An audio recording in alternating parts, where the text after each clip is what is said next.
Ჩვენ პირდაპირ ეთერში ჩაგურთობა გიორგი ჯინჭარაძე, აფხაზეთის მთავრობის თავმჯდომარე. მოგესალმებით ბატონო გიორგი, მადლობა ჩართვისათვის. წლის მიწურულია, ყველა უწყება აჯამებს წელს, როგორც ვიცით, ამ წუთებშიც მიმდინარეობს აფხაზეთის იუსტიციისა და სამოქალაქო ინტეგრაციის სამინისტროს ანგარიშის პრეზენტაცია.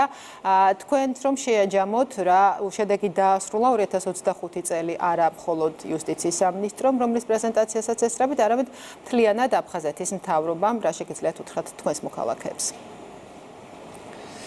მოგესალმებით ნათია, მივესალმები ჩვენს ტელემაყურებელს, დიდი მადლობა გადაცემაში მოწვევისთვის.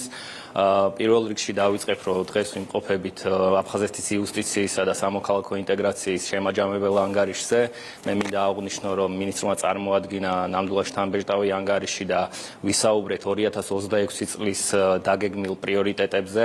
აფხაზეთის მთავრობის რამდენიმე უწყებამ უკვე შეაჯამა წელი და სიამაყით მინდა აღვნიშნო, რომ 2026 წელს დაგეგმილი პროექტები მოცულობა ჯამური ღირებულების გაზრდილია, შესაბამისად გაზრდილია ბიუჯეტი, რაც იმას ნიშნავს, რომ ჩვენ დევნილ საზოგადოებას ექნება მეტი საშუალება ისარგებლონ ჩვენი პროგრამებით და ჩვენი მხარდაჭერა იყოს მეტად ხელშესახები.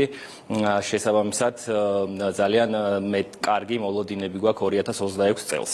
კი ბატონო, ვიდრე 26 დადგება, რა კი წელს აჯამებთ, აფხაზეთის მთავრობა ხშირად მიმართავს ყოველ ახალ წელს საახალწლო ღონისძიებებს, დევნილების დახმარებებს, აი წლევანდელ ახალ წელს რა გეგმები გაქვთ?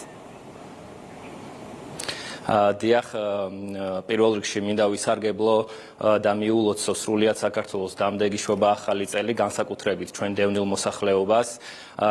წინა საახალწლოდ ჩვენ გვინდა ყველაზე მოწყვლად ჯგუფებზე, სოციალურად შეჭირვებულ ოჯახებზე გამოვიჩინოთ თანადგომა და მხარდაჭერა. დავიწყებ ფოცხო ეწერით და მინდა აღვნიშნო, რომ წინა ხელისუფლების პერიოდში ძალადობრივად, ნამდვილად და მათი ნების საწინააღმდეგოდ ეს ადამიანები ავტობუსებით იქნან გადაყვანილები ფოცხო ეწერში და დღეს აგრძელებენ ამ მკაცრ პირობებში ცხოვრება. შესაბამისად, მათ მიმართ გამოჩენილი მხარდაჭერა ჩვენი მხრიდან განსაკუთრებულია. ჩვენი ინიციატივით გადავწყვიტეთ, რომ მათ მიერ გამოვხატოთ დახმარება იმ თვალსაზრისით, რომ ელექტროენერგიის 500 ლარიანი ვაუჩერი გადავცეთ მათ და ყოველთვის ეს ოჯახები იქნებიან განსაკუთრებული ზრუნველობის ობიექტები. რაც შეეხება ასევე არ შემიძლია არ აღვნიშნო შემდეგი პროექტი, რომელიც ნამდვილად უპრეცედენტოა, 500 ლარიან ვაუჩერს ჩვენ გადავცემთ 200-მდე შეჭირვებულ დევნილ ოჯახს საქართველოს სრული მასშტაბით და ასევე თბილისის მერიის მხარდაჭერით 2000 ოჯახზე მეტ ოჯახს გადავცემთ წინა საახალწლოდ ნობათს. და ამ პროცესში ჩართულები იქნებიან მინისტრები, მეც პირადად გვინდა სათითაოდ მივიდეთ ოჯახებში და მიულოცოთ დამდეგიშობა ახალი წელი. მადლობა. კი ბატონო, რაც შეეხება მომავალი წლის გეგმებს, თქვენ ნაწილობრივ ახსენეთ გაზრდილი ბიუჯეტი 2026 წლის და ახსენეთ ისიც, რომ დევნილებს ექნებათ მეტი შესაძლებლობა, რომ ისარგებლონ სხვა დამატებით პროგრამებითაც. აი რა არის მთავარი პრიორიტეტები, კი მეტი რომ გითხრათ და რამდენად იქნა გათვალისწინებული ამ ბიუჯეტის დაგეგმისას თავად დევნილების მოსაზრება და საჭიროებები?